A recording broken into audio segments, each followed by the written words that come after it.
Hi Genies, welcome to yet another episode of Access Genie, the podcast that opens doors to success in the world of entrepreneurship. I'm your host, Ancillar Nombewu, and today I'm coming on my own. I'm not interviewing a guest today because I'm bringing you something many of you have indicated time and time again that you need. I'm doing a business masterclass.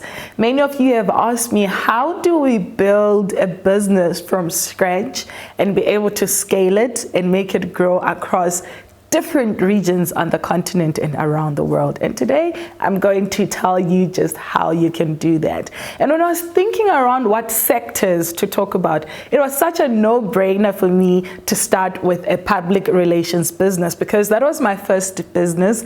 If you're new to my journey, you wouldn't know this, so let me tell you a little bit about myself. I started as a journalist interviewing incredible young, vibrant entrepreneurs and even some of the world's top billionaires.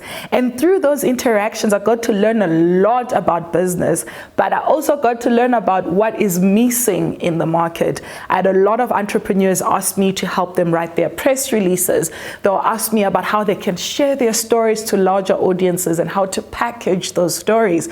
And it became such a no-brainer for me to start a public relations company, which is Ralinka Media. You can get the details right here if you want to be a part of the family. So I started this PR and marketing firm that has really done well. We've had clients from across the continent, from South Africa, Zimbabwe, Angola, Tanzania, Rwanda, Kenya, the United States, the United Kingdom, the list goes on. And even as I sit here today, we're trying to still keep growing across different regions. So this is how you can start your own public relations company. Get a pen and paper and let's get into it. Step one, research, research, research. A lot of people make that mistake of just diving in head first without doing proper research on the business or the sector that you want to get into. So if you want to start a public relations company, you have to conduct research. Research number one, is there a need for it in the area that I want to do? So are you trying to do it to start off in Johannesburg, in Bulawayo, or in Dar es Salaam? Are you trying to grow across the continent? And you also need to think about, who am I trying to service? It's always good to pick a niche of some sort. Do you want to service people within the beauty space, for example, or you want to service people who are in the food space, or like me, you want to service young startup entrepreneurs? You need to be very clear about which space or sector that you want to get into, because there's nothing wrong with being a full service PR agency, but the problem at the beginning is that you're not an expert in it. So try and pick one thing that will make you your name within the industry. Pick a sector. Pick even an item that you do, like a service that you provide. So for example, you could be an expert in email marketing services, and that's what your PR company focuses on. Or you could be an expert in writing, like copywriting, and people know when they come to you, they get the best copy than they've ever received anywhere else. That's also something to consider. Or you could say, listen, what are the best damn content creators that this continent has ever seen? And when people come to you, they know that nobody does content creation better than you and your team. So in your research, decide, what am I good at? What do I thrive on? What kind of skills do I possess that I can really focus on and become the expert in that space? And once you've chosen that, it will make it easier for you to get your first clients. So in your research, make sure that you understand which niche or which sector or which type of PR you want to do for your clients. And after you've done all of that beautiful research, you need to then be able to say, okay, so where do I place myself here? You always place yourself where you are mostly competitive, where you know that when people say your name in the room, people will be like, we know that person because they're always winning. So ensure that that is in place, and that's the kind of space that you choose for yourself. Step two, after you've done your research, you need to ensure that you analyze your customer. You've decided who your customer is, but what do they really want? How do they want to be spoken to?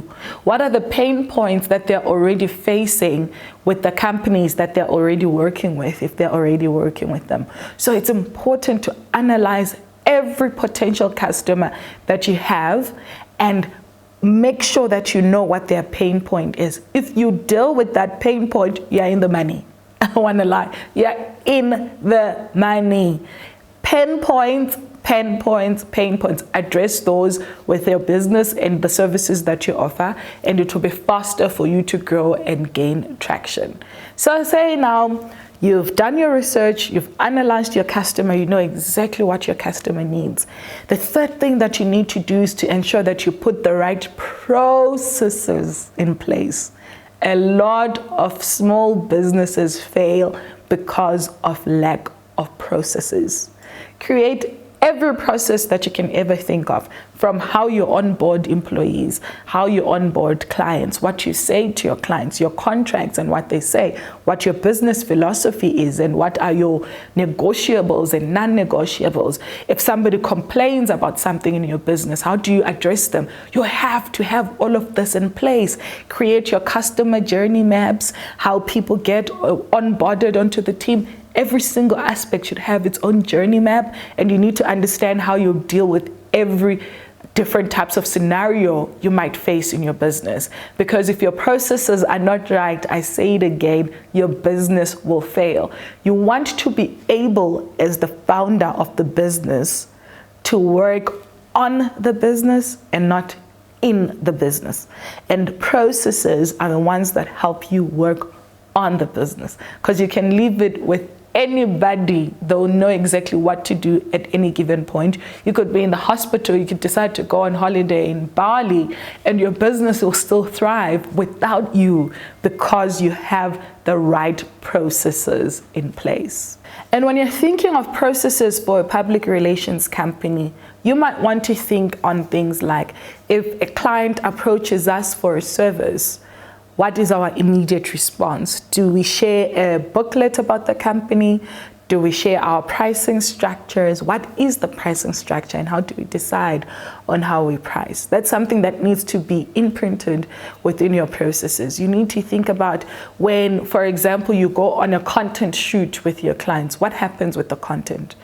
Do we drop them on a particular drive that everyone can access? Because, you know, accidents happen. You need to be able to look at all of the risk factors that your business has and put processes in place that eliminate those risks. So think about your entire business journey and your entire process journey, and then ensure that every risk that might occur is mitigated within the process strategies that you put within your business. And then number 4, you need to start building your networks. Networks are very important in the PR space because you're knocking on people's doors almost every single day. I know my team at Ralinka Media, Amy and Laura, would attest to this. We do a lot of knocking on behalf of our clients, from knocking on the door of a journalist asking and pitching a story that would feature our client, for example, or we're knocking on influencer doors because we want them to collaborate with our clients, or we're knocking on advertisers' doors because we're trying to book billboards for our clients. There's so much knocking that happens, and it becomes so difficult if you don't have the right kind of network and the right kind of relationships under your belt. So you have to build relationships, network, and nurture those relationships. I'll do a separate video soon around how you can build relationships and nurture relationships. So ensure that you've got those relationships with your people that you deal with on a day-to-day basis. For us at Ralinka Media, it will be relationships with people in the press. So we make sure that we follow them on social media, we interact with their content. If they write an incredible piece of work, we say kudos, that was such a great read, we love it, without wanting anything in return. The reason why I always push my team to also build the relationships themselves with the people in the media is because, think about this, have you ever had that one relative or friend who only calls when they want something? When you see their number, you know, You even want to respond immediately. I don't have the 20 rand when they just say hi, like I'm broke. So that relative only talks to you when they want something from you. Think about how that feels. It doesn't feel right? It doesn't feel nice. It doesn't feel right. It feels like you're being used. It feels off. But how do you think a journalist would feel when every time they see your email come in or call or WhatsApp come in, they know, oh, she wants something. So that's important to always nurture relationships. Even when you want nothing at all, know when the journalist's birthday is, send a little gift. When they write stuff, be interested in what they're writing. Be interested in what they're about so that they get to also know you as a person, and be authentic and genuine about how you go around doing it. Because if it's inauthentic, they'll feel it. Those people are journalists. They ask questions every single day. So they'll feel it if it feels like it's not genuine. So be genuine about it and really care about them, their lives, and what they do on a day-to-day basis. And when you do that, it becomes easier for you to also frame stories based on what they would most likely gravitate towards. Because even if you've got a good story, you've got a good story. So have a good story to sell and build that network and the relationships to be able to grow and sell that. Number 5, you need to then start building a portfolio of work. Results are really big in PR. So you need to build evidence. Show that you're able to do the work that you claim you're able to do. So even when you're starting out and you don't have a client already, go knock at the next door restaurant or your neighbor who sells clothes, whatever it is that is around you. Go knock on their door and say, listen, I'm starting my own PR company. I'd like to do this for you for nothing. I know people will be like, what? I must work for free. You're building here. Rome wasn't built in a day. You have to do a few free stuff because at this point you don't have a portfolio. We don't even know if you can write a press release. And we don't know if the press release that you can write can get press attention. We don't know that you can secure media interviews. We don't know that you can create content. We don't know you can buy Google ads or whatever it is that you choose to do. So create a portfolio of evidence to showcase that you can do the work that you said you'll do. So go around, ask people, look at an influencer online, for example, if you want your agency to focus on managing talent and say, listen, I'd like to be your manager for the next 3 months. Can we work together? I want nothing in return. And go and do everything you can for those companies that you choose to do that for. And you'll see results, and then you can use those results as part of your portfolio of evidence that will then propel you and your business for growth.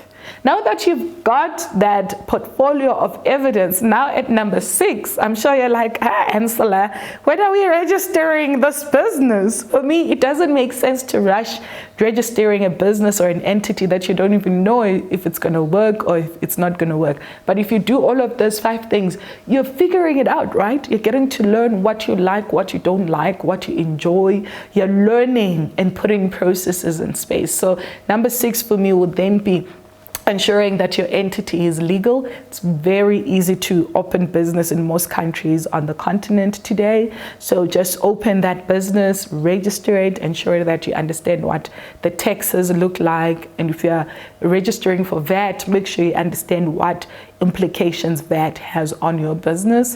And it's very, very important to ensure that your business is legal and it is registered. Compliance is one thing that loses a lot of service businesses business. If you're not compliant, you won't get business. At Ralinka Media, we work with companies like this. I'm sure you know it, right? This is Sibanya Stillwater. For you to be able to do work with a company like this, you need to be compliant. Your taxes need to be in order. You need to be registered. Everything must be in place and be compliant. So don't put compliance to the side thinking that, oh well, I'll continue doing my business and I won't grow, because you won't get the types of clients that one day you might want to get if you're not compliant. And number 7, now that you're compliant with your business, you can go then and do the fun things that a lot of entrepreneurs like. Go open up a website, social media pages, and have fun with those. Write exceptional bios, showcase the work that you do. What's nice about doing this step towards the end is that now you've got a portfolio of evidence that you can now put on your website that showcases the kind of work that you and your team does. Oh, and some people today say you don't need a physical business card. Let me tell you, those help a lot. I was at an event recently and I had a queue of people waiting for me to scan my business card on my phone, and I saw other people leave that I ended up not connecting with because now we're just waiting to scan on the phone. Yet if I had business cards on that day, I could have been able to just give them around a little bit faster. So create those physical business cards, create that fun, vibrant website that talks to what you and your team do. Create those fun social media pages and create content around that. So if you're telling people that you can get them press, you better have press for yourself. Because how are you going to get me press interview if you don't even have a single one for yourself? If you're telling people that you're an exceptional content creator, let them see the content on those pages that your business has created so that they can have that proof that you can create exceptional content. Same goes to business writing, email marketing, whatever it is. Start speaking proudly about whatever it is you're an expert on. And finally, now that you've got all of that, I'll then go and write the business plan, because now I know who my competitors are. I know exactly what I want to do. I know my financial projections. I know which space I'm going to go into. I know what my value is in the space. So by doing all of these steps first, you're able to then write a well-informed business plan that you can use for yourself and your team in terms of accountability and growth strategies, but you can also use it for your investors if you're seeking to raise funds to grow your business. I hope this really helps you build your own public relations and marketing company. If you've got any questions, feel free to send me an email, to DM me, but make sure if you haven't subscribed already, please subscribe to our YouTube channel so you're the first person to hear every time we upload new videos. Goodbye.